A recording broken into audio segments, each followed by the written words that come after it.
Namaste, hi everybody. Today I wanted to talk about gurus as gardeners and how your gurus, your spiritual teachers, your leaders, how you should look at them kind of like gardeners. And I'm reminded of that quote by Jesus when he said, "By their fruits you shall know them." And you would think someone is not a very good gardener or not a very good farmer if their fruits and their veggies were rotten or infested, not juicy, not very flavorful. All of their trees, their shrubs, their plants look very withered and not healthy. Then obviously that's not a very good gardener, not a very good farmer. Whereas, someone has really juicy, healthy, flavorful fruits and vegetables, great produce, all of their plants are really healthy, alive, nourished, rich. Their soil is black, rich, healthy, happy. Then wow, this person really knows what they're doing. They're a good gardener. They really know how to work with all of these different plants. And it's because of the gardener understanding all of the plants and knowing that they have different temperaments and different requirements, is why they thrive so much. Because the gardener knows, my succulents, cactuses, and desert grasses, they don't need a lot of water. They don't need any fertilizer hardly. And we need more rocky, sandy soil. And you just kind of leave them be. And they do their thing and they thrive. But on the other hand, if we have our mangoes and amlas and our tropical trees and our bananas, that's going to need really rich soil that holds onto the water. It's going to need a lot of watering, a lot of fertilizer, a lot of rich soil. So different requirements, and similarly, a guru might come across an individual that's more like a succulent or cactus kind of person, and they will require these sorts of things. Whereas a different kind of individual, maybe they're more like a tropical banana tree kind of person, and they will have all of these different kind of requirements. Same guru, two different students of the same guru, but they require different things, and the guru knows how to adapt and give the two different plants or the two different people the things that they need.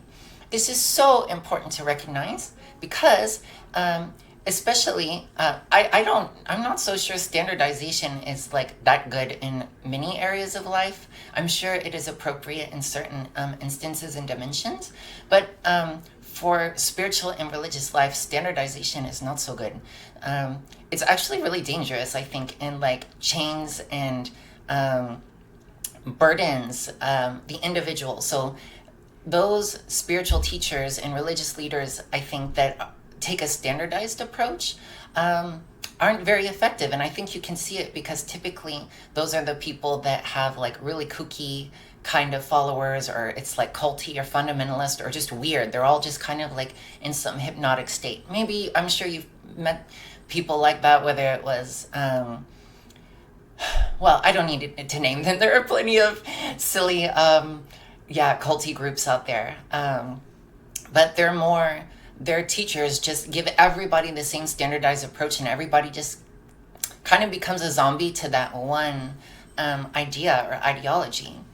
And if you do that with plants, that's a great way to kill all of your plants, right? If you take a standardized approach, if all of your plants, you took your desert plants and then you took your tropical plants and you took your house plants, and you gave them all the same amount of sun, all the same amount of water, all the same amount of fertilizer, you're going to kill everything except for like maybe one type of plant. Like there's only going to be a very small minority that will benefit from the standardized approach.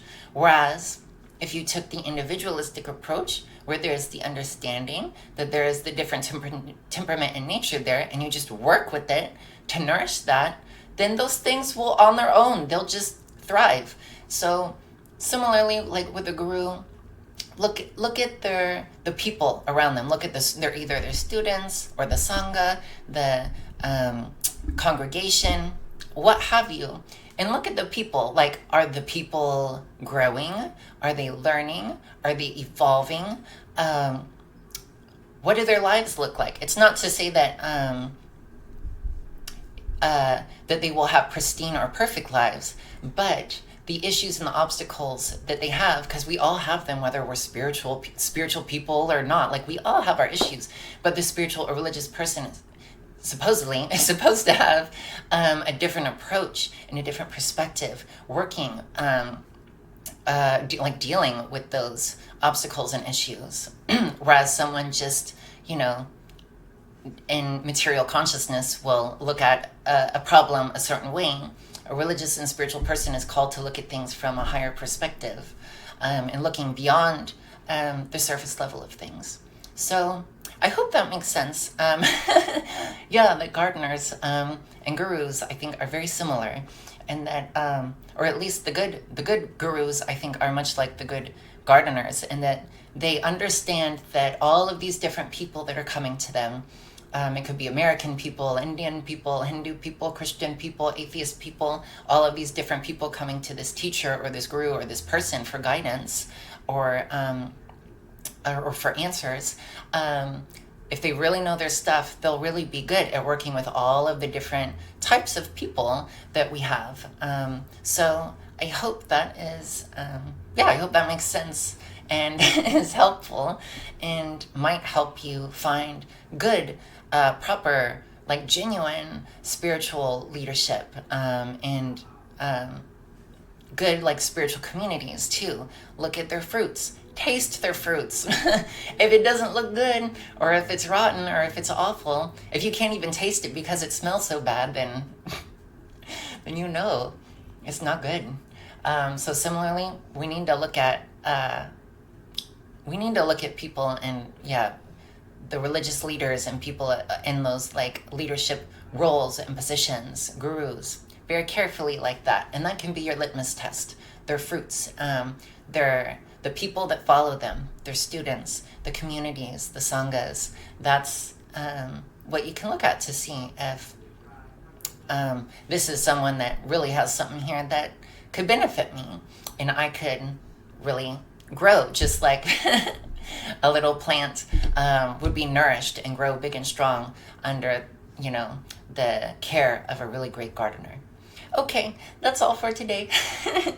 I hope you take care and you're well, and that there's good things and beautiful things happening in your life.